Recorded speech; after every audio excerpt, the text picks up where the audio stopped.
Oil gas and consumable fuel সেক্টরের একটা অন্যতম কোম্পানি, যার নাম হচ্ছে ওএনজিসি। ওএনজিসির হচ্ছে আমরা ফান্ডামেন্টালসটাকে নিয়ে অ্যানালিসিস করব, দেখবো যে কোম্পানিটা ফান্ডামেন্টালি কতটা সাউন্ড রয়েছে। তো কোম্পানিটা এখন ট্রেড করছে 265 টাকায় এখন ট্রেড করছে।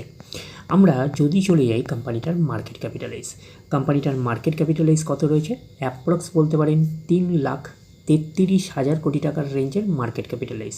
অর্থাৎ এই কোম্পানিটাকে আমরা ব্লু চিপ লার্জ ক্যাপ টাইপের কোম্পানি হিসাবে কনসিডার করতেই পারি। কোম্পানিটার আমরা যদি আরওসি দেখি, রিটার্ন অন ক্যাপিটাল এমপ্লয়েড আছে 12%, আরওই রিটার্ন অন ইকুইটি আছে 10.6%। তাহলে এইটুকুনি বলতে পারি আরওসি আর আরওই হচ্ছে মোটামুটি একটা ডিসেন্ট টাইপের রয়েছে, আমরা এইটুকুনি বলতে পারি। তো কোম্পানির পারফরমেন্সের উপরে কিন্তু ডিপেন্ড করে আরওসি আর আরওই, এইটুকুনি মাথায় রাখবেন।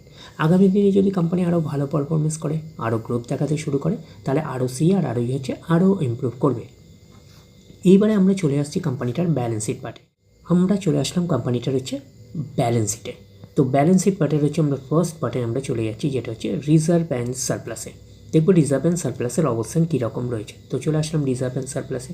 তাহলে কী আছে, 1,98,800 কোটির রেঞ্জে, তারপরে হচ্ছে 2,14,000 কোটির রেঞ্জে পরপর গ্রো করলো, তারপরে হচ্ছে 2,53,000 কোটির রেঞ্জে, তারপরে 2,74,000 কোটির রেঞ্জে, তারপরে 3,32,000 কোটির রেঞ্জে পরপর কিন্তু গ্রো করলো, তারপরে হচ্ছে 3,37,000 কোটির রেঞ্জে আমরা বলতে পারি, তারপরে হচ্ছে 3,61,000 কোটির রেঞ্জে আমরা বলতে পারছি রিজার্ভ অ্যান্ড সারপ্লাস রয়েছে।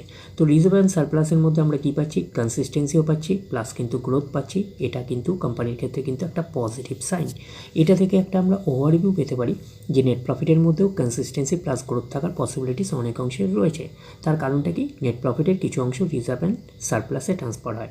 তো ওভারঅল ভিউটা আমাদের কাছে ক্লিয়ার হয়ে যাবে, কোম্পানিটার প্রফিট অ্যান্ড লসে গেলে ক্লিয়ার হয়ে যাবে যে নেট প্রফিটের মধ্যে কতটা কনসিস্টেন্সি রয়েছে, কতটা গ্রোথ রয়েছে। এইবারে আমরা চলে যাচ্ছি কোম্পানিটা হচ্ছে বোরিং পার্টে। তো চলে আসলাম কোম্পানিটার হচ্ছে বোরিং পার্টে।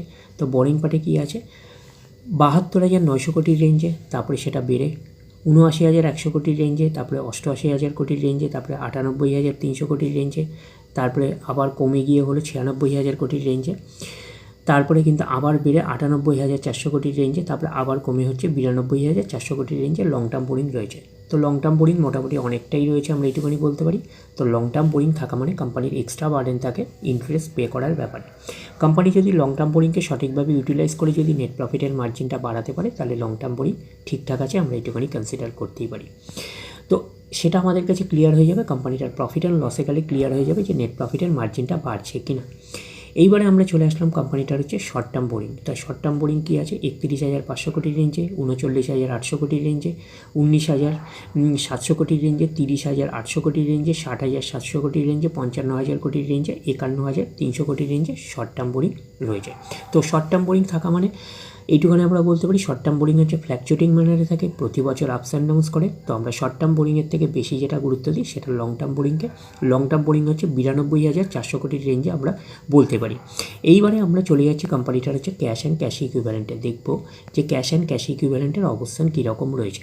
তো আমরা চলে আসছি কোম্পানিটার হচ্ছে ক্যাশ অ্যান্ড ক্যাশ ইকুইভ্যালেন্টে 9,600 কোটির রেঞ্জে, 7,100 কোটি, 6,800 কোটি, 29,100 কোটি, 41,800 কোটি, 27,100 কোটি এবং 47,000 কোটি টাকার রেঞ্জে হচ্ছে আমরা ক্যাশ অ্যান্ড ক্যাশ ইকুইভ্যালেন্ট পাচ্ছি।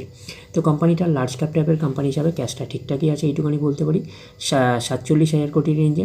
আর এখানে শর্ট টার্ম বোরিং মোটামুটি রয়েছে। শর্ট টার্ম বোরিং তো ফ্ল্যাকচুয়েটিং ম্যানারে থাকে, প্রতি বছর আপস অ্যান্ড ডাউন্স করে। তো শর্ট টার্ম বোরিং হচ্ছে 51,300 কোটির রেঞ্জে। আর লং টার্ম বোরিং কিন্তু অনেকটাই রয়েছে বলতে পারি, 92,400 কোটির রেঞ্জে আমরা বলতে পারি। কিন্তু কোম্পানিটার আমরা এইটুকুনি বলতে পারি রিজার্ভ অ্যান্ড সারপ্লাস মোটামুটি ভালোই রয়েছে, 3,61,000 কোটি টাকার রেঞ্জে হচ্ছে রিজার্ভ অ্যান্ড সারপ্লাস রয়েছে। তো ওভারঅল ব্যালেন্স শিটটাকে ওকে টাইপের ব্যালেন্স শিট হিসাবে কনসিডার করতেই পারি। এইবারে আমরা চলে আসলাম কোম্পানিটার প্রফিট অ্যান্ড লসে। তো প্রফিট অ্যান্ড লসে হচ্ছে আমরা আমরা যেটা চলে যাব সেটা হচ্ছে কোম্পানিটার হচ্ছে নেট প্রফিটে। দেখবো যে নেট প্রফিটের অবস্থান কীরকম রয়েছে। তো চলে আসলাম নেট প্রফিটে, কত আছে 33,938 কোটি, তারপরে একটা ডাউন পারফরমেন্স করে 11,456 কোটি, তারপরে আবার গ্রো করে 21,360 কোটি, তারপরে আবার গ্রো করে 49,294 কোটি, পরপর গ্রো করলো, তারপরে আবার একটা ডাউন পারফরমেন্স করে 32,778 কোটি, তারপরে আবার একটা জাম্প করে 55,273 কোটি, তারপরে আবার একটা ডাউন পারফরমেন্স করে 38,329 কোটি, তারপরে কিন্তু আবার একটা গ্রো করে 44,900 72 কোটি রেঞ্জে নেট প্রফিট আমরা পাচ্ছি। তো নেট প্রফিটের মধ্যে কিন্তু আমরা সেইভাবে কিন্তু কনসিস্টেন্সি পাইনি, গ্রোথ পেয়েছি মাঝে মধ্যে, বাট কনসিস্টেন্সি কিন্তু সেই অর্থে কিন্তু আমরা পাইনি। তো রিজার্ভ অ্যান্ড সারপ্লাস থেকে একটা ওভারভিউ পেয়েছিলাম, নেট প্রফিটের মধ্যে কনসিস্টেন্সি থাকার পসিবিলিটিসও রয়েছে, গ্রোথ থাকার পসিবিলিটিসও রয়েছে। বাট এইটুকুনি বলতে পারি যে নেট প্রফিটের মধ্যে গ্রোথ পেয়েছি, বাট কনসিস্টেন্সি সেই অর্থে পাইনি। তো কোম্পানি লং টার্ম বোরিংকে সঠিকভাবে ইউটিলাইজ করছে বলে কিন্তু নেট প্রফিটের মার্জিনটা বাড়ছে, তাহলে লং টার্ম বোরিংকে কোম্পানি সঠিকভাবে ইউটিলাইজ করছে, আমরা এইটুকুনি বলতে পারি। তো প্রফিট অ্যান্ড লসটাকেও আমরা ওকে টাইপের প্রফিট অ্যান্ড লস হিসাবে আমরা কনসিডার করতেই পারি। এইবারে আমরা চলে যাচ্ছি কোম্পানিটার হচ্ছে শেয়ার হোল্ডিং প্যাটার্নে। তো চলে আসলাম শেয়ার হোল্ডিং প্যাটার্নে। তো শেয়ার হোল্ডিং প্যাটার্নে আমরা আমরা যেটা পাচ্ছি তাকে হচ্ছে প্রমোটার মিনসকে কোম্পানির ওনার কত পার্সেন্ট স্টেক হোল্ড করে রয়েছে, 58.89%। অ্যাজ পার সেবির রুলস অনুযায়ী কিন্তু ম্যাক্সিমাম 75% পর্যন্ত স্টেক হোল্ড করে রাখতে পারে। এখানে কিন্তু প্রমোটার কিন্তু 59%-এর কাছাকাছি কিন্তু স্টেক হোল্ড করে রয়েছে। এফআইএস ফরেন ইনস্টিটিউশনাল ইনভেস্টার রয়েছে 7.43%, ডিআইএস আছে ডোমেস্টিক ইনস্টিটিউশনাল রয়েছে 19.69%, গভর্নমেন্ট হচ্ছে 10.30%, আর পাবলিক রয়েছে 3.69%। তাহলে এইটুকুনি বলতে পারি প্রত্যেকেরই কিন্তু কম বেশি ইনভলভমেন্ট রয়েছে। তো শেয়ার হোল্ডিং প্যাটার্নটাকে আমরা ডিসেন্ট টাইপের শেয়ার হোল্ডিং প্যাটার্ন হিসাবে কিন্তু আমরা কনসিডার করতেই পারি। তো প্রমোটার হচ্ছে কে, প্রমোটার হচ্ছে দ্য প্রেসিডেন্ট অফ ইন্ডিয়া। তো দেখতে পাচ্ছেন, তার মানে এটা গভর্নমেন্ট সেক্টরের কোম্পানি, এইটুখানি মাথায় রাখবেন। এইবারে আমরা যদি চলে যাই কোম্পানিটার হচ্ছে পিয়ার সেগমেন্টে। তো পিয়ার সেগমেন্ট হচ্ছে oil, gas and consumable fuel সেক্টরের কিন্তু অ্যাজ পার মার্কেট ক্যাপিটালাইজ অনুযায়ী কিন্তু লিডার পজিশনের র্যাঙ্ক হচ্ছে ওএনজিসি, এইটুখানি মাথায় রাখবেন। তো ওভারঅল আমরা বলতে পারি যে ওএনজিসির হচ্ছে ফান্ডামেন্টালসটাকে নিয়ে অ্যানালিসিস করে একটা ওভারভিউ পেলাম। কোম্পানিটা একটা লার্জ ক্যাপ টাইপের কোম্পানি। তো লার্জ ক্যাপ টাইপের কোম্পানি হিসাবে আমরা এইটুখানি বলতে পারি ফান্ডামেন্টালি একটা ওকে টাইপের ফান্ডামেন্টাল হিসাবে আমি কনসিডার করতেই পারি। তো ডিরেক্টলি গিয়ে জাম্প করে বাই করবেন না, ফার্দার স্টাডি করবেন। আফটার দ্যাট হচ্ছে আপনারা ডিসাইড করবেন এই স্টকটা বাই করবেন কি করবেন না। তাহলে এই অবধি, নেক্সট ভিডিওতে আবার আপনাদের সাথে আমার দেখা হচ্ছে। ধন্যবাদ।